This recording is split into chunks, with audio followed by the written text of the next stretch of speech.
Last week, financial analyst and chairman of two listed companies, John Jackson, lashed out against the Bank of Jamaica for raising interest rates by 1% in one go.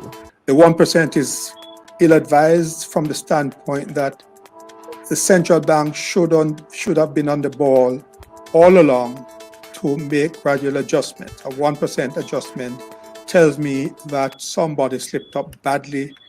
Well, he's not the only one. The BOJ is also coming under pressure from manufacturers, exporters, and much of the private sector. This week on Taking Stock, BOJ Governor Richard Byles defends the controversial decision. And the analysts weigh in on the latest market developments. The lab's net profits are up 32% for the 9-month period ended July compared to the same period last year. In the U.S., the unemployment rate fell from 5.2% in August to 4.8% in September.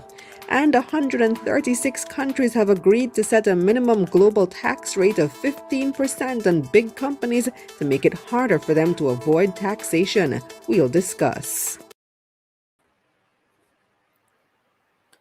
Hello, everybody, and welcome to another live edition of Taking Stock. My name is Kalila Reynolds. Very pleased to have you in the house once again, joining me live. I love the live shows. Comment in the chat. Where are you joining me from this evening? What part of the world are you in? What part of Jamaica? What brings you to the show?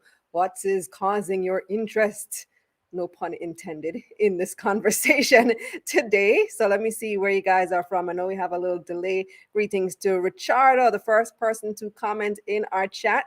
I'd like to see you. Mandeville, LeVar Henry's in Mandeville. Keisha Bailey is also in Manchester. Zuri is joining us in St. Anne. Richardo says, Mobe in the house. Markland says, Kingston, Jamaica. Corona is in Ocho Rios. Marcus is at Angels in Spanish Town. So we have people all over the country joining us today. Orville, they're in St. Catherine. Big up yourself. We love to see it. We love the interaction. Anime God? What kind of name that? Anime is in St. Where is that? Do you mean St. Catherine? St. Centurion? Centurion, a type of angel. Cart is in Portmore City. Ari says she's in Kingston. LeVar says, love your channel. Thank you very much. Thank you for tuning in to another episode of Taking Stock Live. As you saw in the teaser just now, we have a very interesting conversation today with the BOJ Governor, Richard Byles, following the BOJ's decision, which has turned out to be controversial because not everybody is agreed with that move to raise interest rates at this time. So we're going to be talking all about that. And then later on, we have the analysts as well, taking on several economic issues. Remember, we're bringing you all the latest business news and telling you how it will affect you and your money. And don't forget to head over to my website, KalilaReynolds.com/newsletter, and subscribe to that newsletter today. Make sure you get all this great news, all this great information directly to your inbox. Now, come on, let's get this money. First, here's what's hot, brought to you by Jamaica Money Market Brokers, your best interest at heart. The Inter-American Development Bank, IDB, will be partnering with the Jamaican government to accelerate the use of electric vehicles. The initiative includes funding an electric mobility ecosystem and technical assistance and training for battery electric technologies, BEVs. It will support the government of Jamaica in raising awareness of BEV benefits and mobilizing stakeholders to shape policies that will advance Jamaica's BEV market. The IDB and a group of partners will support the Ministry of Science, Energy and Technology with meeting its electric mobility agenda. They will do a fleet assessment and feasibility study and a training pilot, which will be supported by a communications and awareness campaign. Updates on the project will be shared through the IDB's energy blog. Sotheby's International Realty has launched operations in Jamaica.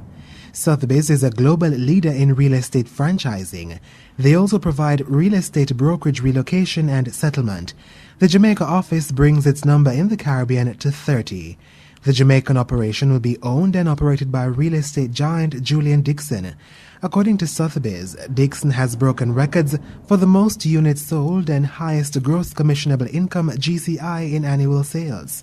Dixon says Jamaica's affiliation with Sotheby's International Realty will give the country the exposure and attention that it deserves, noting that Jamaica's real estate market is evolving and booming at this time. Jamaica's Sotheby's listings are marketed on the sotheby'srealty.com global website. Ratings agency Standard & Poor's has affirmed Jamaica's B+ long-term foreign and local currency sovereign credit rating. The country's B short-term foreign and local currency sovereign credit rating also remains the same. Additionally, the agency has revised the country's outlook from negative to stable. S&P's rating action reflects its view that Jamaica's economic recovery will strengthen, with government finances also projected to return to fiscal surplus this year. S&P says the country's commitment to fiscal consolidation fosters stability in the economy and supports the country's creditworthiness. Meanwhile, the upgrade to stable is based on S&P's analysis that the government's finances will continue to improve, which will lead to fewer risks caused by the pandemic.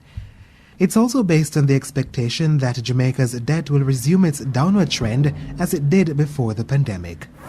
Car loans company Simpson Finance has rebranded to Stewart Finance. The company says the rebranding reflects the evolution of the increasingly popular direct financing facility for new car buyers from the Stewart's Automotive Group line of vehicles and industrial equipment. It says it also aligns with their vision for the future of automotive financing that will feature faster loan processing and easy-to-access loans for prospective buyers all under one roof. Managing Director of Stewart's Automotive Group, Jackie Stewart-Leckler, says the move provides an opportunity to enhance the auto financing experience for customers and make car purchasing much easier and within reach of more Jamaicans. The company has partnered with NCB's Stratus Alternative Funds to deliver personalized financing solutions, 48-hour loan approvals, insurance premium financing, and flexible loan payment options. MasterCard has teamed up with TBR Lab by Tech Beach Retreat to stage an accelerator program for Caribbean fintech companies. The 2-year partnership aims to provide promising startups with access and resources to help them take advantage of the evolving digital payments ecosystem. Running until 2022, applicants will benefit from MasterCard's experience through virtual sessions led by its representatives. Country manager for MasterCard Jamaica and Trinidad and Tobago, Dalton Fowles, says the company is excited to partner with TBR Lab, using technology as an enabler for innovation in payments. Participants will be evaluated and included in the TBR Virtual Summit to be announced later this year. Meanwhile, MasterCard has partnered with global technology company Amber Innovations to develop a tap-on-phone payments app for the Caribbean. The cost-effective, low-maintenance solution will allow businesses to accept payments from any contactless-supported card or mobile wallet straight from their near-field communication NFC-enabled Android device. Businesses can use Tap on Phone at checkout or on the go to deliver quick and convenient payment experiences. To advance the project, MasterCard will support a pilot program to introduce the new technology to customers. What's Hot was brought to you by Jamaica Money Market Brokers, your best interest at heart.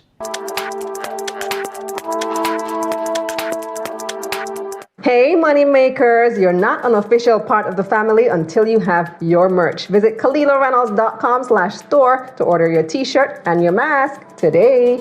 Let's get this money. This segment of Taking Stock is brought to you by Bulwark Insurance Agency. Insurance made easy. Welcome back to Taking Stock Live. Happy to see everybody joining us. I see people from around the world coming on stream now. Chris is in Panama City. Owen is in Cayman Islands. Eon there in Toronto. So we have a question already in the chat. Detours Jamaica wants to know what causes inflation in Jamaica. Well, listen, Detours Jamaica, you are in the right place because we're talking all about inflation this evening. We're talking about interest rates and how these things are interrelated, what causes what, and what effects are expected to follow upon the BOJ's decision, which, as I mentioned in the introduction, has turned out to be rather a controversial one. So since the announcement, there have been a series of articles from various sectors on the issue. So we've had, I saw economist Dr. Damian King tweeting in support of the BOJ. I also saw support coming from an article from Ryan Strawn. He's Vice President of Investor Relations at GK Capital. He's also president of G2K, the JLP's young arm. Yeah. But then we have others. I saw the JMEA being opposed to the move and asking for the BOJ to rescind the decision. I also saw the opposition speaking out against it, and there was quite a day in Parliament last week on this very issue. And last week on this program as well, we had on John Jackson, who's the chairman of 2 listed companies. He's also a very influential financial blogger. And he said that the large increase signals that someone at BOJ actually messed up. Do we have that clip lined up?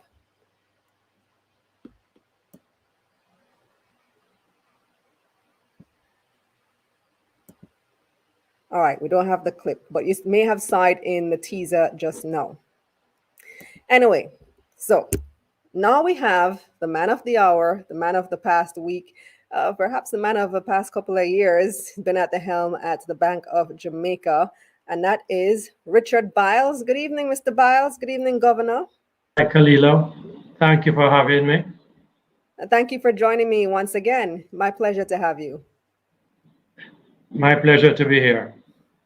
All right. So I noticed the Gleaner noted in one of their articles that this raise in the interest rate, this tripling of the interest rate, breaks your 13-year streak of holding or reducing interest rates. So let's just set the stage and tell me why the BOJ has taken this decision to go in the opposite direction now after 13 years and raised it by as much as it did.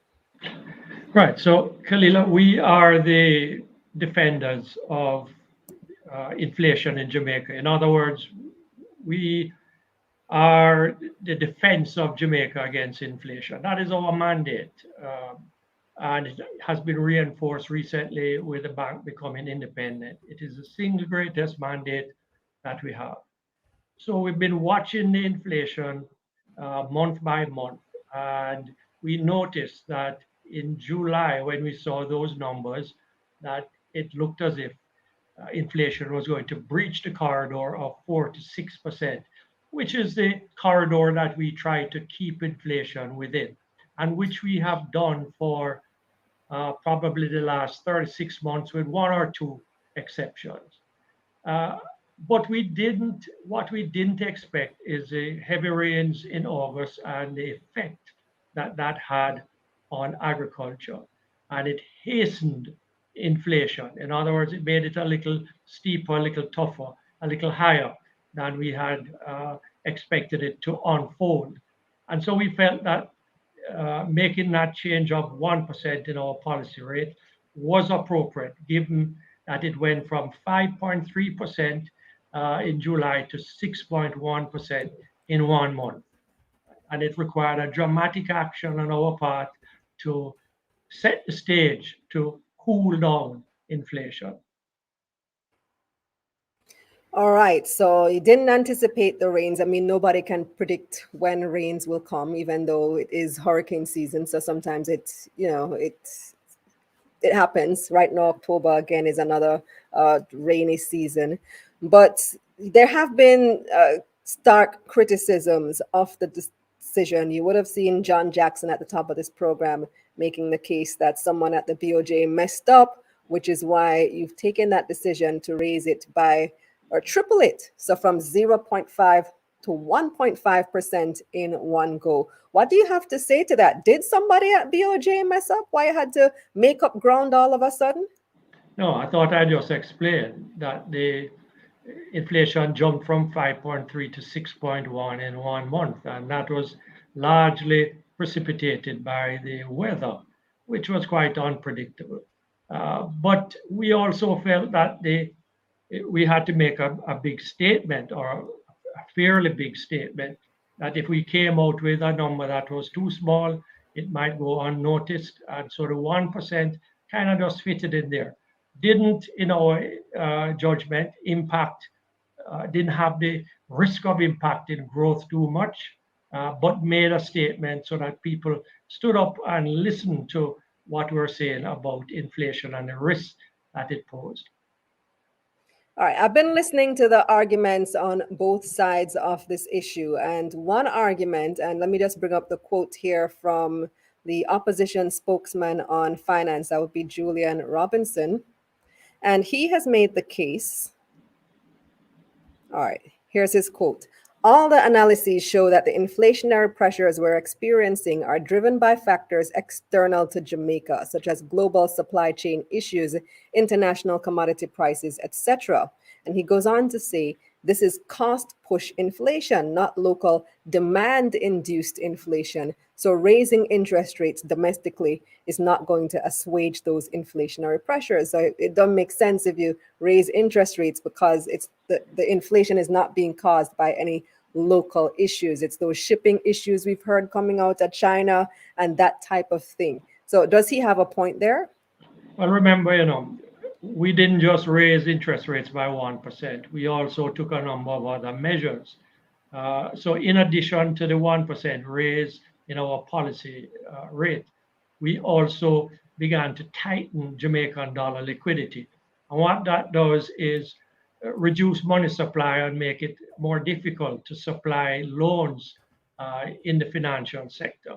And that takes the heat off of persons who may want to borrow in order to buy foreign exchange. In addition, and thirdly, we said that we were going to be more proactive and lean against erratic movements in the exchange rate. And we have done so. So it's a three-pronged approach that we took. Raise the interest rates 1%, enter the foreign exchange market to lead against erratic movements, and reduce the amount of Jamaican dollar liquidity in the market. So what we have been seeing right now in the foreign exchange market, and notice that the rate has come down, or it had come down up to last week. It went down to as low as 147, but then this week it's right back up. So is the BOJ still, what do you think is causing that? Well, there's always two-way movement in the market, and we don't have anything against two-way movement. We just don't want it to move very erratically one way or another. But if I could come back, Kalila, to the statement that you referred to a little earlier. So yes, we recognize that some of the inflation is caused by imported prices being higher than normal, right? And that can't be denied. But there is also another factor that works on inflation and is very insidious, and that factor is expectations. So once people have expectations that there is going to be inflation of a large number, then they start to play into it and they almost reinforce it and make it a reality. And I want to give you two examples of that. When a businessman buys or pays for, say, raw material today at 151, and he's going to buy again in, say, a month's time, and he believes the rate is then going to be 165, what does he do? He prices his current goods at about 165 so he can replenish it. So his expectation is now feeding into inflation in prices. Nothing has changed in his prices today, but he has added something in order to deal with his expectation of the future. I give you another example. In August, or I should say between January and August, rental rates, houses rental rates moved by 14.4%, way above inflation. What causes that? Again, expectations. Persons believe that they can make something out of the whole of the price movements that is going on in the economy, and so they push up their prices. Now, this is the kind of stuff that we have to work against domestically. Has nothing to do with imported prices. The rental rate, nothing to do with the imported price. Somebody's expectation about the exchange rate, nothing to do with the commodity price. It is all in the mind, and we have to make people understand that inflation doesn't have to be way up there where they expect. And so some of the action that we're taking is to dampen down the economy and restrain persons' expectations. All right. So the other argument that I've been hearing against the raise in the BOJ's policy interest rate is that raising the policy interest rate is only going to pass through to the commercial banks, the lenders, and they are in turn going to raise their interest rates, which will make it more expensive for businesses and consumers to borrow, which is the opposite of what we need right now because people are still suffering from COVID. Many businesses are still in need of borrowing, even for working capital support and for other needs as well. So, what's your response to that argument? Yeah, and I understand that entirely, and that is a purely business community point of view. But we have a point of view that is broader than just the business community. Well, it's not just Our- business community because it passes down to the consumer. It also affects consumer borrowing and But for businesses Kalila- that pass on these costs to consumers too. Kalila, the quickest and surest way to make everybody in Jamaica poor, everybody is through inflation. And we're very concerned about that. We're talking about all Jamaicans becoming poorer because of inflation, erosion in their standard of living. So yes, it is not raising interest rates, is not stoking the economy, is not encouraging growth. It may not be very business friendly at this time, but we have an interest that goes beyond just the community of business people and goes to the ordinary man in the street who is probably on a fixed income, probably on a pension, or some other not very luxurious way of living. And inflation is going to impact them very seriously. And that is our interest, broader than just the business community. So, will it also have the impact of reducing growth? Yes, so any increase in interest rates does have that impact, but there is a trade-off. Always in economic decisions, there is a trade-off.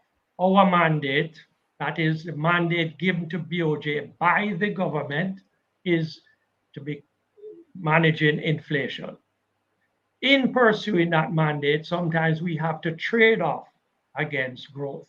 And that is what an increase in rates do. So, it's not always a very easy choice. But I don't think 1% movement is going to impact growth that significantly. Our model tells us it won't.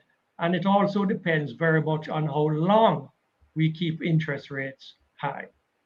Depends also on how inflation unfolds in the next 4 quarters. So we need to watch it.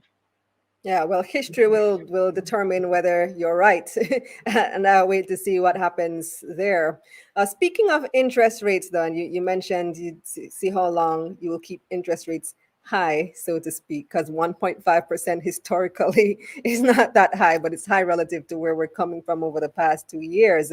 Why is it that interest rates, commercial interest rates, haven't come down as quickly as or as much as I would have expected? Because interest rates have been, the BOJ's rate has been 0.5% for 2 years now, and commercial lending rates are still at 6.5, 7, 7.5, 8%, and upwards in some places, depending on where and what you're borrowing for. I would have expected to see them 5% and lower. Why hasn't that happened?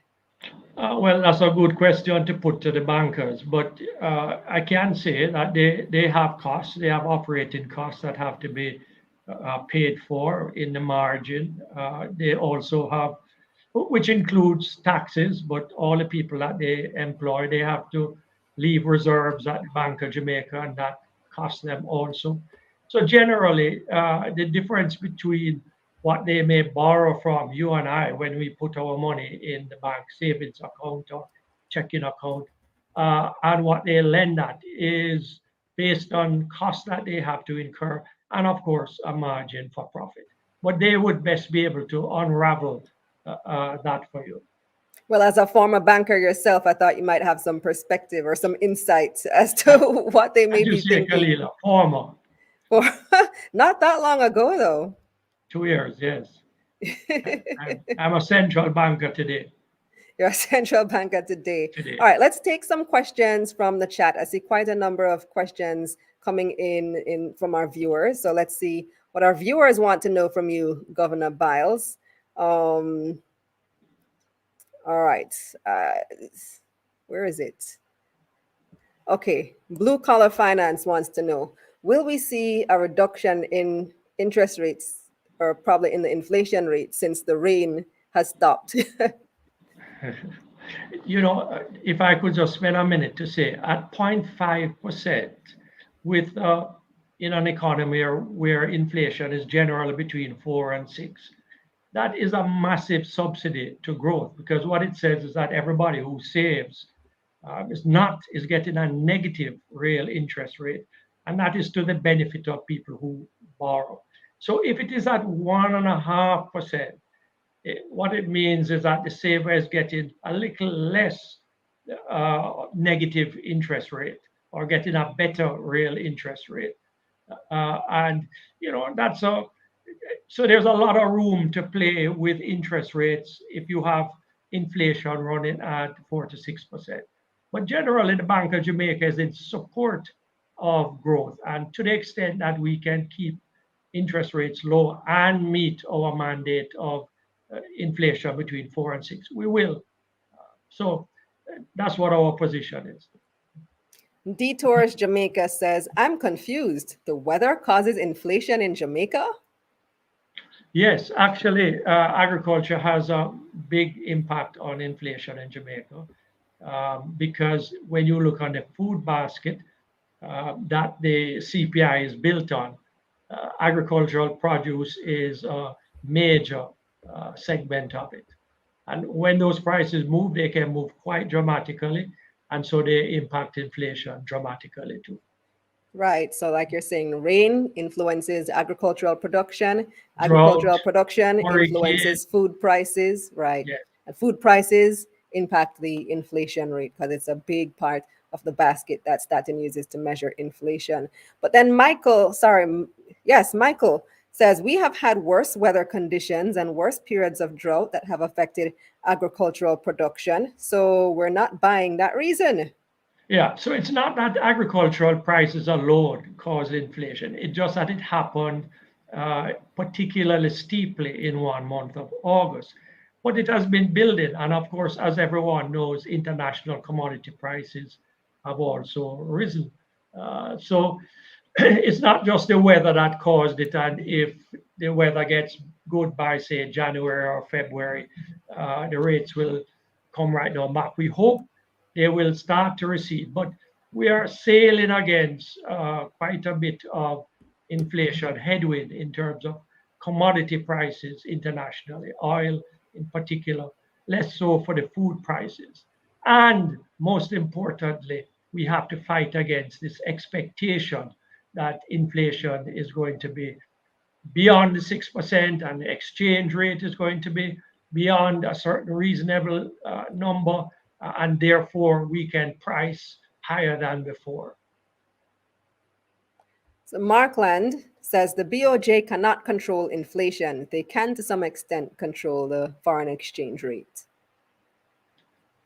Yeah, so the transmission system that we have, or the mechanisms that we use are, we have large reserves and we can influence the exchange rate when it becomes erratic. We can manipulate money supply. In other words, we can contract it or expand it, and we can move interest rates. And when we move interest rates, it makes savings more attractive. So people would opt to save instead of spending. People may opt to save in Jamaican because it's becoming more attractive than to buy a US dollar and get a rate that is much lower. Borrowing becomes more expensive. So investors start to stop and question whether they should go ahead. And generally, it dampens down the economy. Now, 1% may not do all of that, but 1% is like a warning. It's like, the thunder before the rain comes. So Those are the mechanisms that we use. And believe you me, raising interest rates can impact inflation quite considerably. There's a time when our policy rate was 10.5%. So we're here talking about 1.5%. It was one time 10.5%. We don't want to go back to those days, but you do have the possibility of raising rates pretty high. I just read in the paper and doing a little reading in preparation for this segment that in 2008 the policy rate was raised to 17%.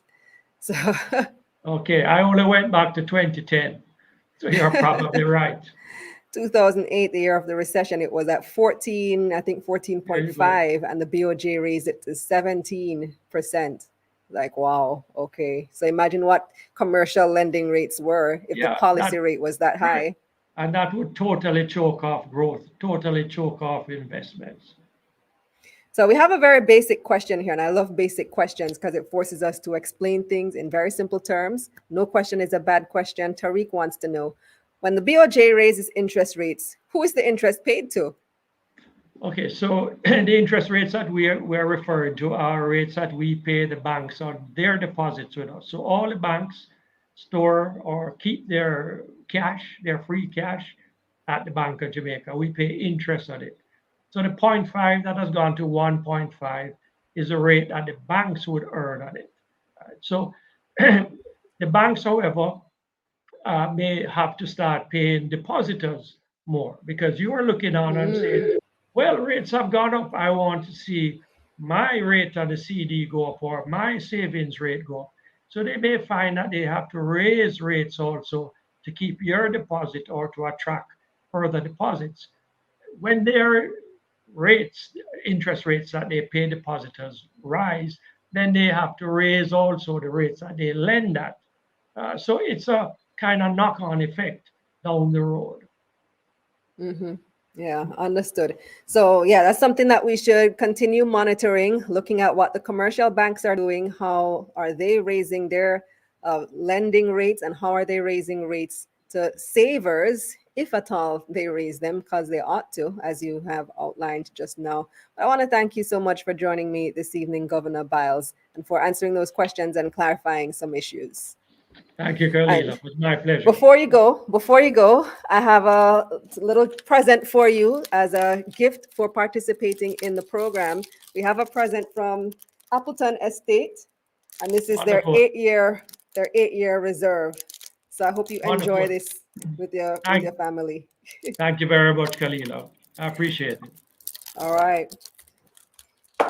Well, we're going to take a break here because we have your market recap and the analysts are standing by. Taking Stock was brought to you by Bulwark Insurance Agency. Insurance made easy. Time now for your market recap, brought to you by Sagicor Investments. Think wealth, think Sagicor Investments.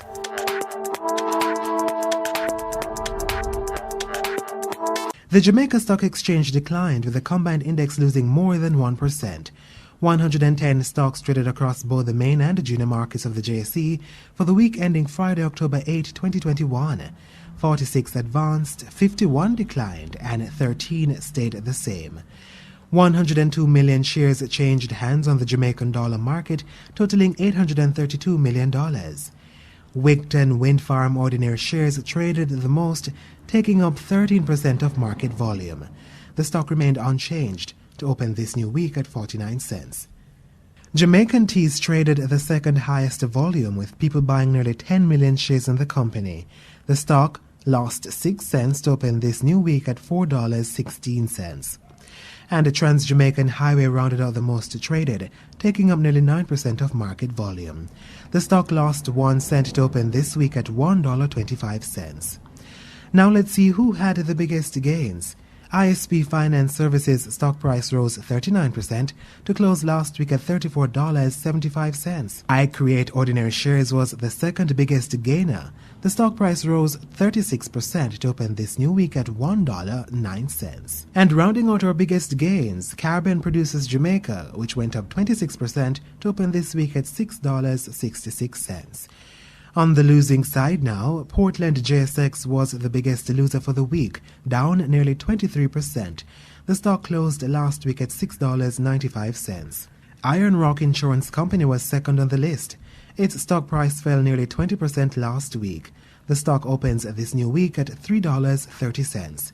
And rounding off the biggest losers, Productive Business Solution USD ordinary shares, which lost nearly 18% to close last week at 74 cents US. Market recap was brought to you by Sagicor Investments. Think wealth, think Sagicor Investments. This segment of Taking Stock, The Analysts, is brought to you by Proven Wealth and Ideal Portfolio Services. Well, as you can see, not a great week on the market last week. It was down 3,000 and odd points, so about 1.5%. Not looking particularly good on the JSE last week. The previous week was pretty good, though. Let me ask our poll question for this week. So, do you agree with the BOJ's decision to raise interest rates? So, you heard the arguments on both sides. You heard the governor's defense.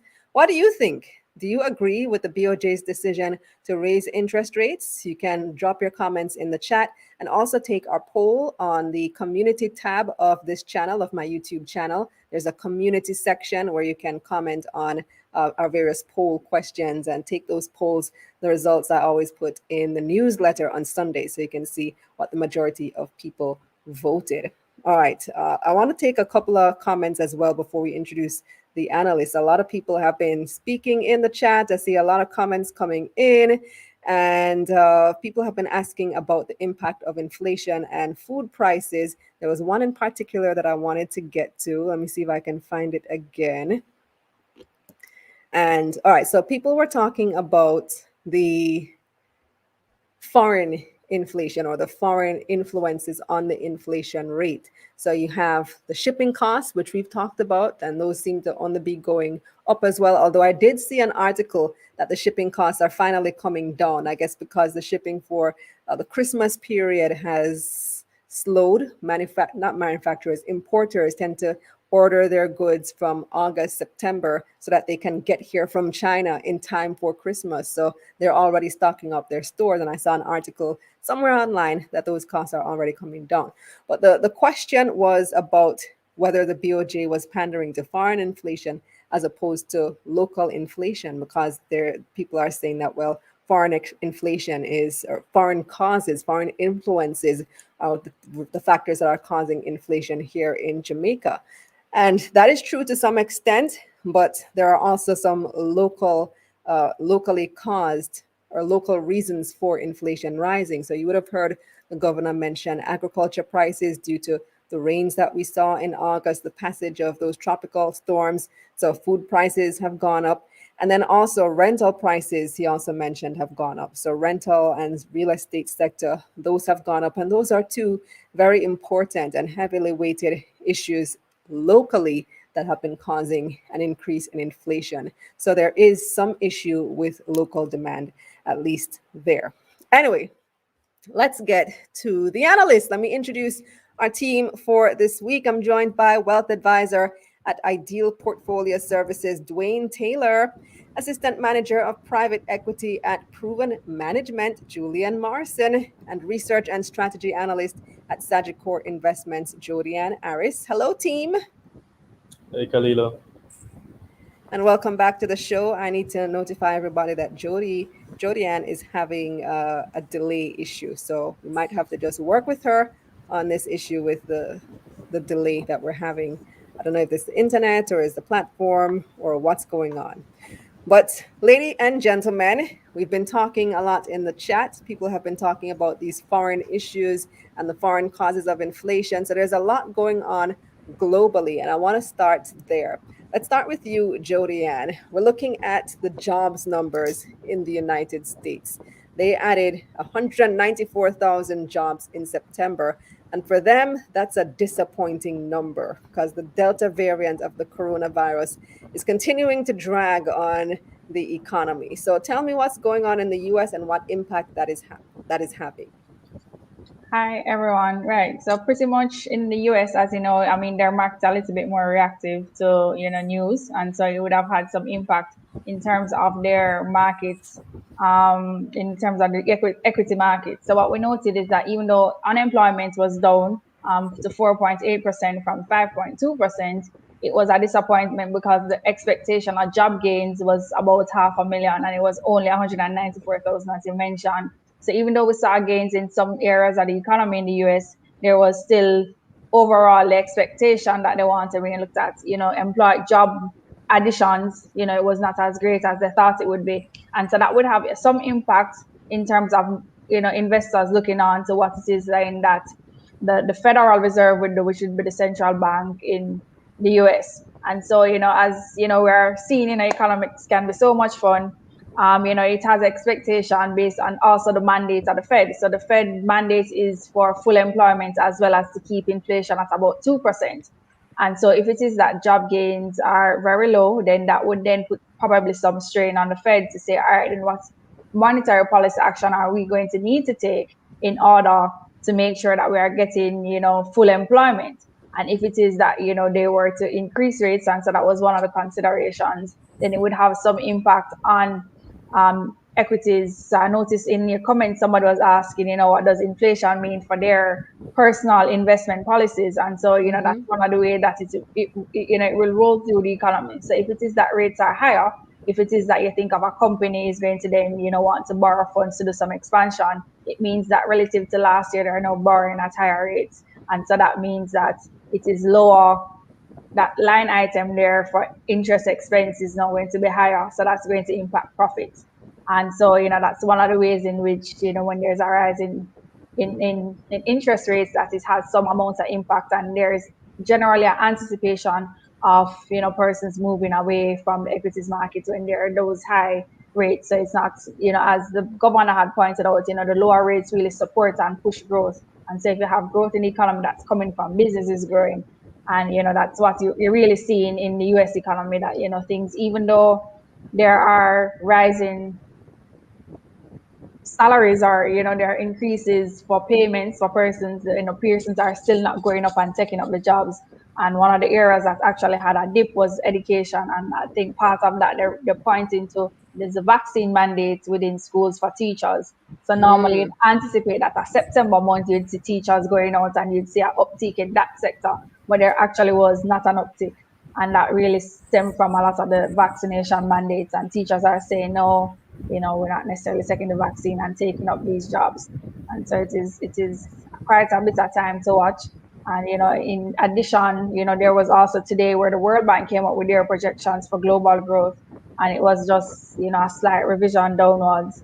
And so we're seeing where, from a World Bank point of view, they're saying, the inflation is going to have some impact on your advanced economies.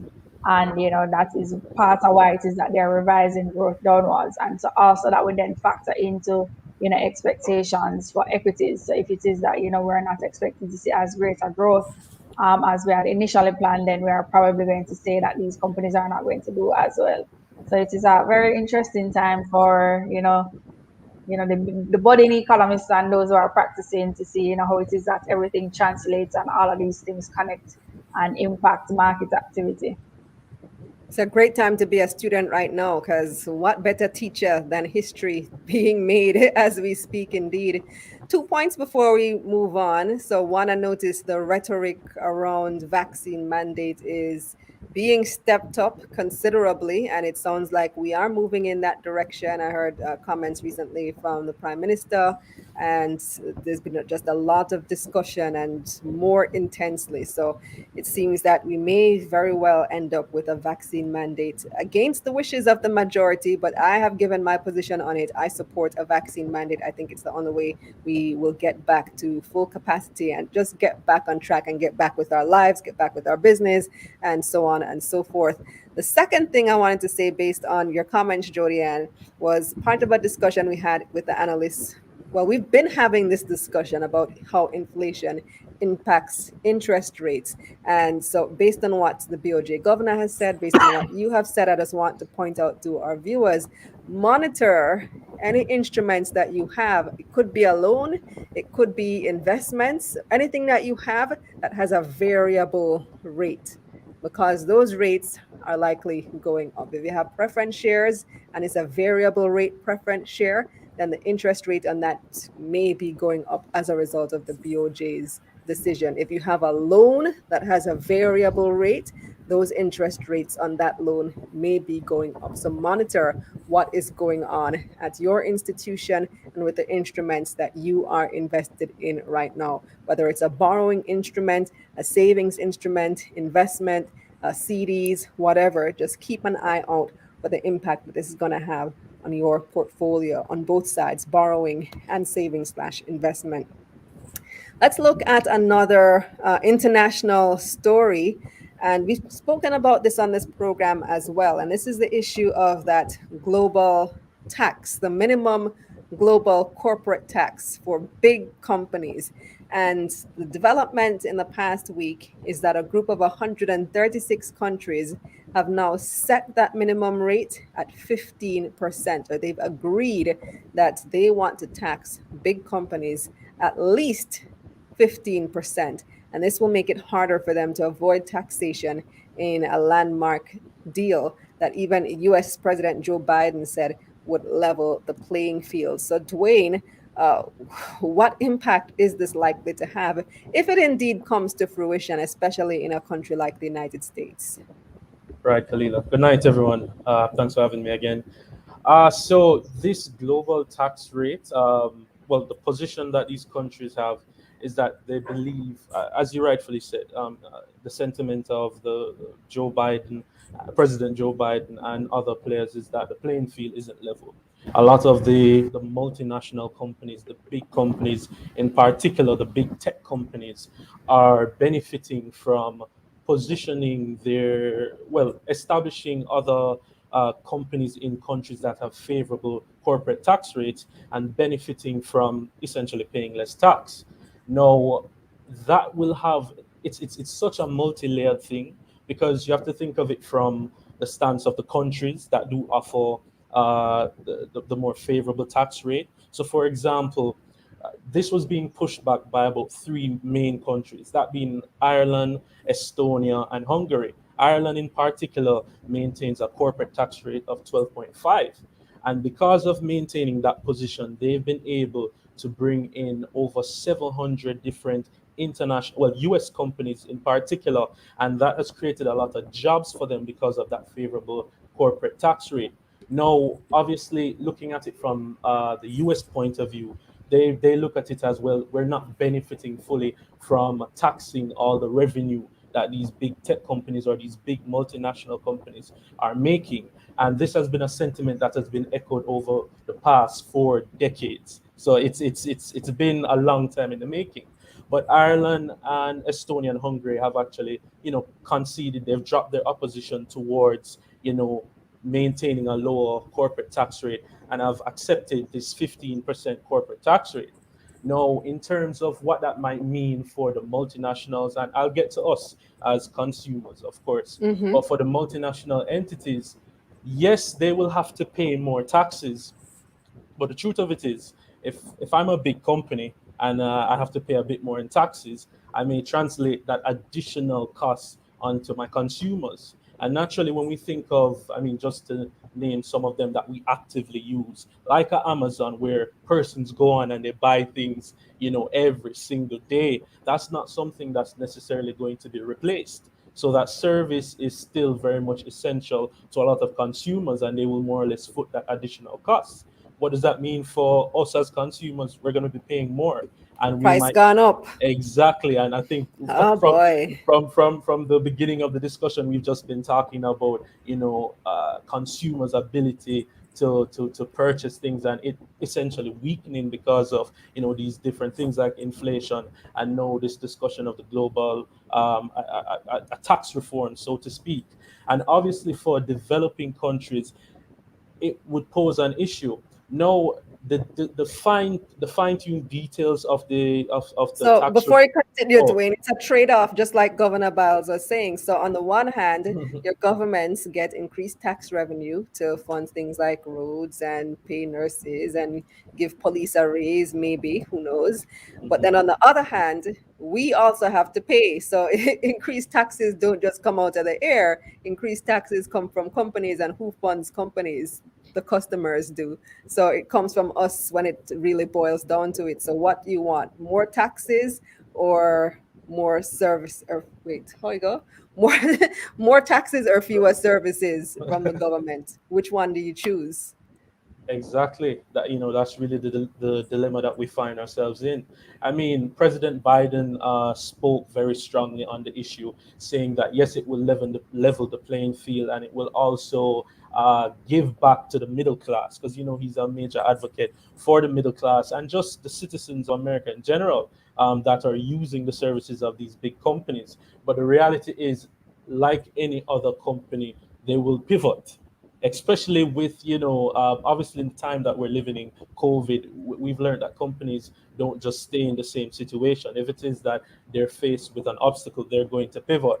So as I had mentioned, yes, this cost may be translated to us as consumers, but also for developing countries. I wanted to get to the fact that the finer details of the agreement have not necessarily been finalized. I know that there were talks of having a certain threshold in terms of how much a company is earning and what their profit margins would look like, and due to that, they would be impacted by the 15% corporate tax. But companies that would fall below that threshold may have the benefit of just utilizing the corporate tax rate for that particular company. But obviously, smaller businesses are concerned about this, because if you're in a country where you're not paying, or you're not paying that much in corporate tax, and you probably run a small or medium-sized enterprise or a company, you would get concerned about the tax increasing, because you don't have that same ability to transfer the additional cost onto your consumers, because you're trying to build out your company.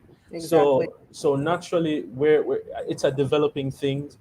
They would have met, I think, today or tomorrow, to discuss it further. The finance ministers of, I think, 20 different countries are going to discuss it further and come to an agreement. And then at the end of the month, a group of countries for the G20, the G20 summit, they're going to meet in Rome to finalize if this is something that will be passed to the global economy. But it's definitely something that obviously we have to watch, and it will affect us. So we need to pay keen attention to it. And it'll be interesting to see how it plays out and how it will really benefit us as, the regular consumers. Wait, is Jamaica one of those 136 countries that's part of that agreement? I'll be honest, I did not, I don't quote I me. just I'm thought not, of it too. I I didn't look. thought I How looked could I into it, not but I look? didn't see Jamaica in it. But I'll do some checks, and if anything, I'll confirm. I'll let you guys know. Yeah, But I we need didn't to see check that. Jamaica come up. We need to check that for real. Somebody asking, Colton wants to know, what are they going to do with the extra taxes that are collected? So, same thing government does with all Mhm. taxes. They use it for various reasons: paying debt, paying police, nurses, teachers, soldiers, fixing roads, building schools, that sort of thing. Yeah. Um, Ambrose says the tax would go to the company's profit, therefore increase the bonuses and so on. No, I think it's the opposite. So it would come from the company's profit, therefore reduce the bonuses and so on. But I want to look at some developments locally. Julian, you've been following, well, you all follow the markets, and we saw a market recap just now, and the market is quite a bit down last week. What's going on locally? Well, locally, we're seeing that essentially we're seeing the strength in terms of the recovery. We're seeing the strength in more individual names, and the rallying hasn't spread out across the board, across more names on the market. So, for example, we might have seen strong growth year to date in a Seprod or a Grace Kennedy, for argument's sake.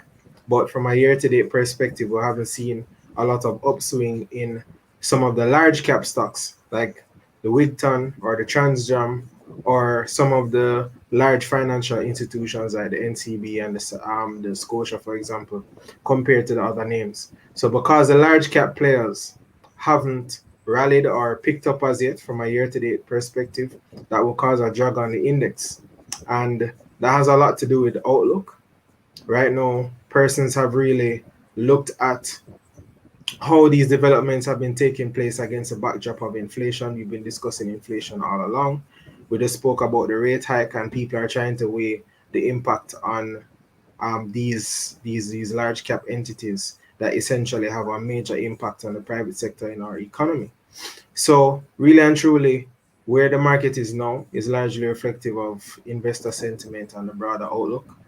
Right now, in my opinion, I think the next quarter, the 2 quarters, it will be rather challenging because the fact is headline inflation is likely to continue to pick up because we have a energy supply issue on the global market, and that's going to feed over into our economy. We import energy. Energy is one of our top 3 import items, and also we still have supply chain stress, and that's something that's very difficult to mitigate against, and that will cause raw materials to jump. So that might hit companies in terms of their gross profit margins. And once the gross profit margins begin to contract, it's very difficult to actually avoid the bottom line coming under stress as well, unless you cut expenses significantly.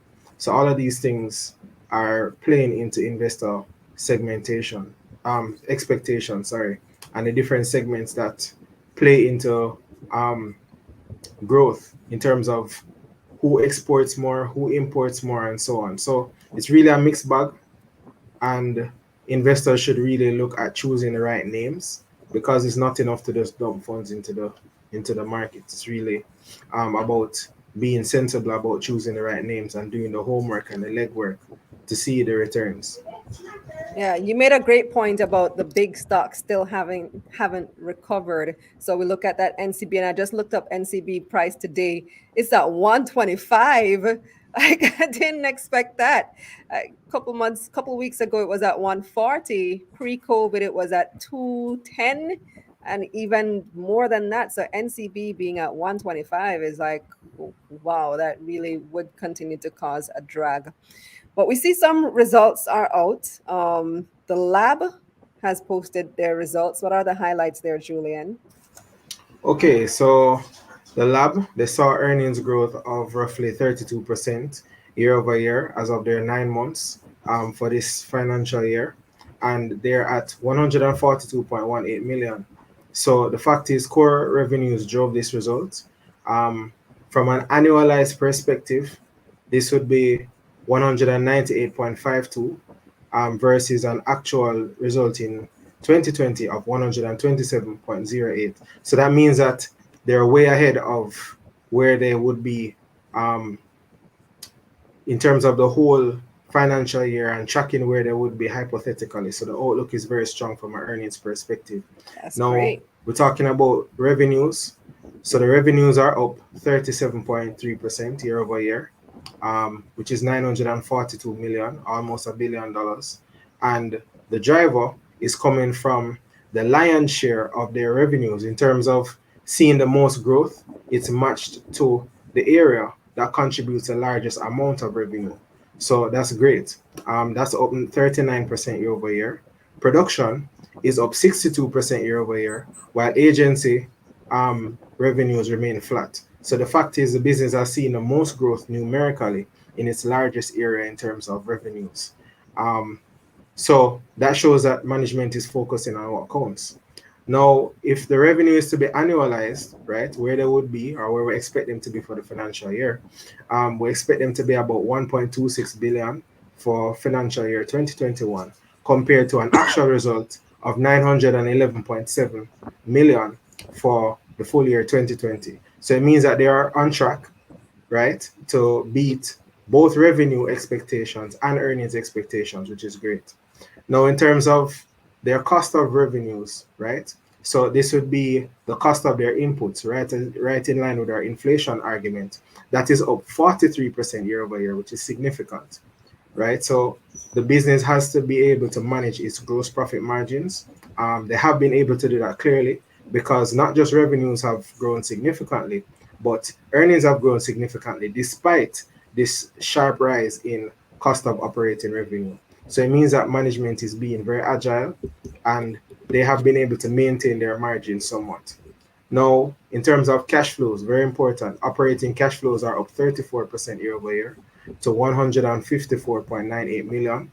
So that shows quality of earnings, not just quantity of earnings, because cash flows from operations are rising in line with revenues and profitability. In terms of the balance sheet, it's looking good. Equity is up 21% year over year to 536 million. And the fact is, the business has been able to not just do what it's always been doing, but remember recently they tapped into scope to tap into influencer marketing. So that could be an attributing factor Right. to their excellent performance here to date. So it means that the innovation has been paying off for them, it seems.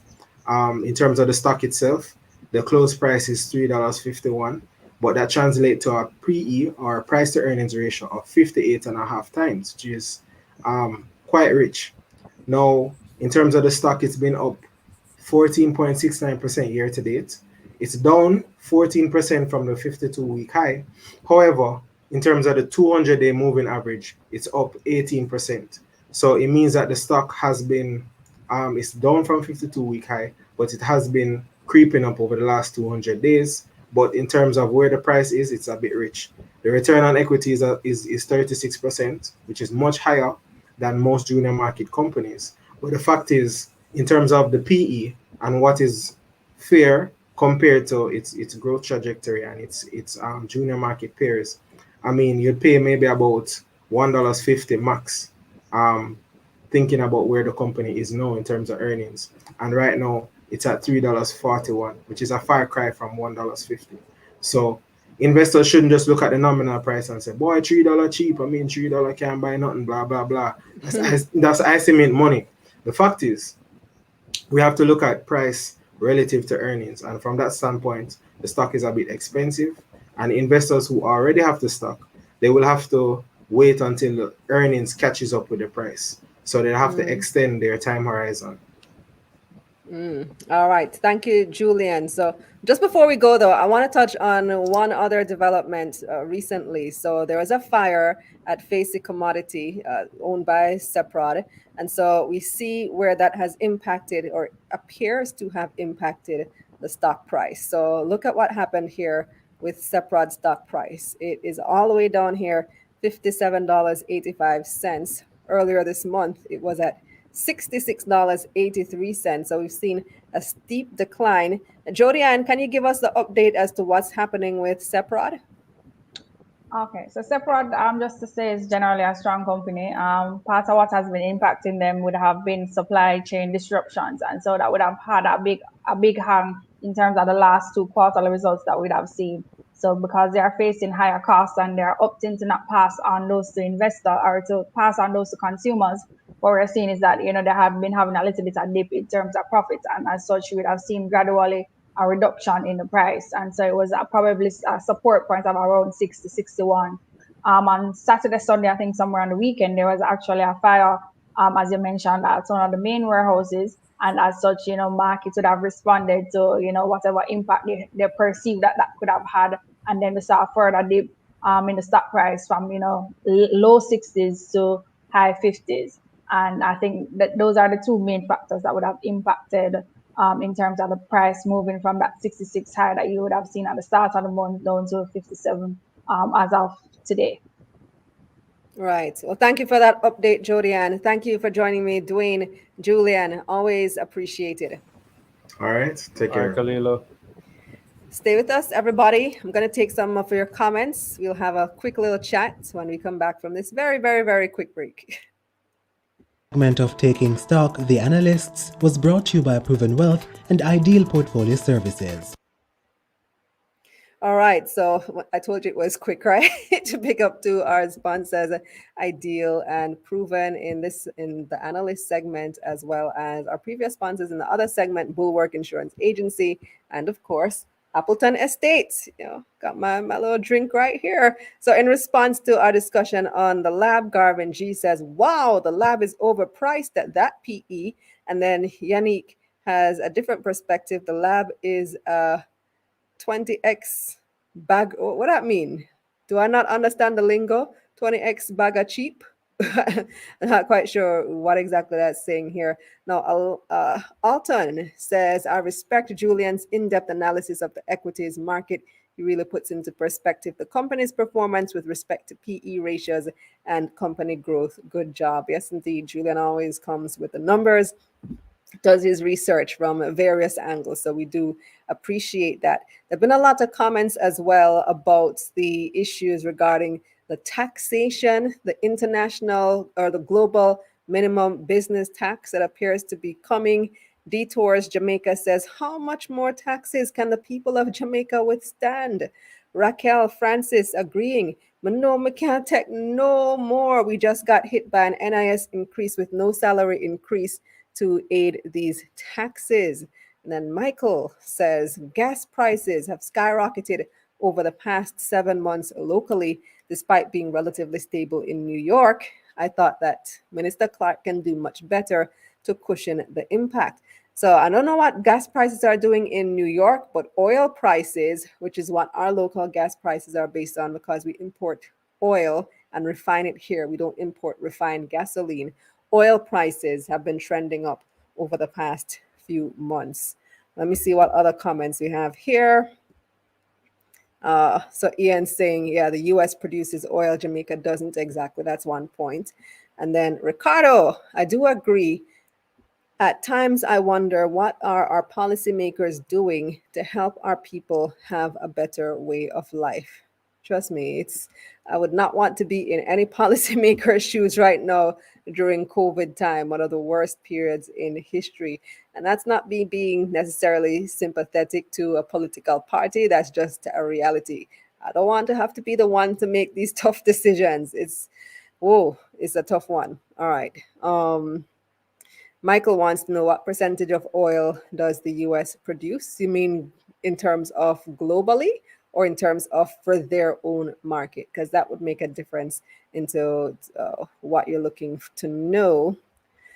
Somebody else says that they don't believe that Dr. Clark has ordinary people on his mind. I don't know if I agree with that, but that's your opinion. Let's see. Ask the Queen what? Detours Jamaica. And who's the Queen, by the way? Is it me?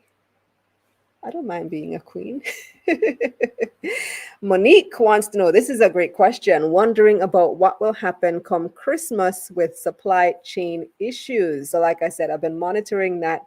And, I would think that's a lot of importers have already made their orders, and some of those orders may already be in Jamaica or in the United States. It may be on this side of the world as well, because we're looking at the prices of shipping, the shipping costs now, they're actually starting to trend down finally.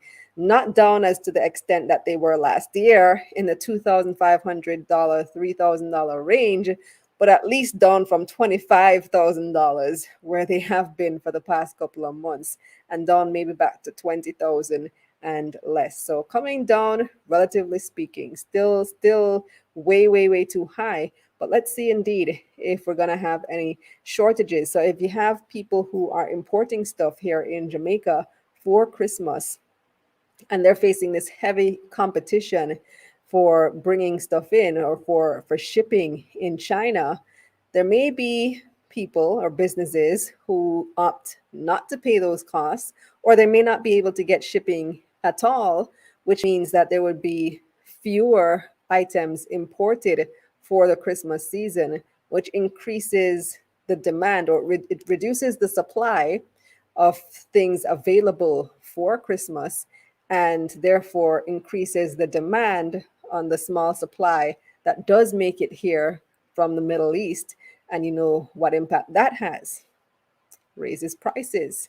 In addition, because the shipping costs are so expensive from those who were able to bring in their goods, that also raises costs. So they're going to be raising costs, one, because they can, because there is a supply demand issue, and two, because they have to, because the shipping costs have increased. So yeah, let's see what happens Christmas time. All right.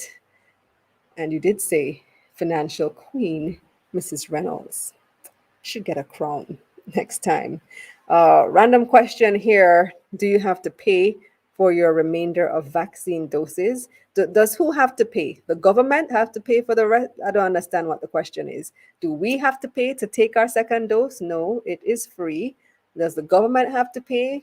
So I hear that they are facing another deadline coming up at the end of this month where another several thousands of doses are due to expire. So if people don't take them, they're going to have to discard them by that expiration date. And I don't know, maybe the question is, if those expire, do we have to pay for another batch? And I'm not quite sure how that works. I know so far there's been like the COVAX facility. Countries have been donating them to Jamaica. I'm not exactly sure how that will go.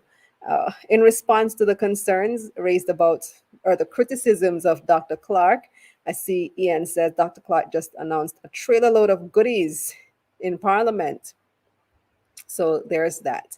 Well, I want to thank you for joining me yet another week. As usual, I appreciate your presence.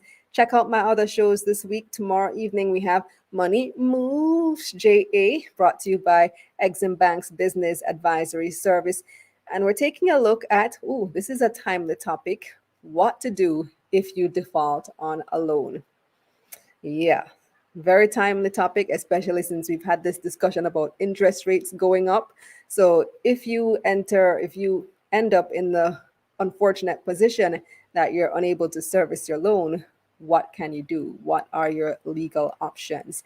And then yesterday, of course, we had Money Mondays JA, brought to you by Proven Wealth.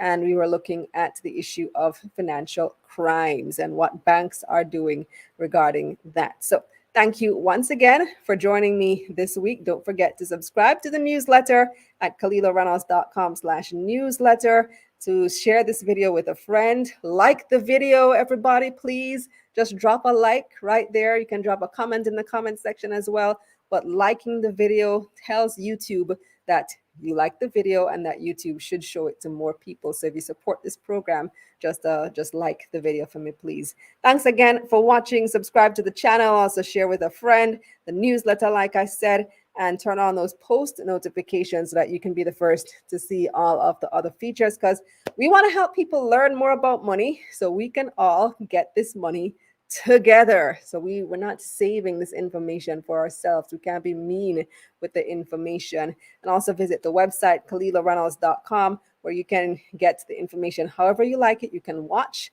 this video, you can listen via podcast, or you can read episode transcripts, summaries, and so on. So tell a friend about taking stock, because investing is the new sexy. So let's make it cool to talk about money. I'm Kalila Reynolds. Let's get this money.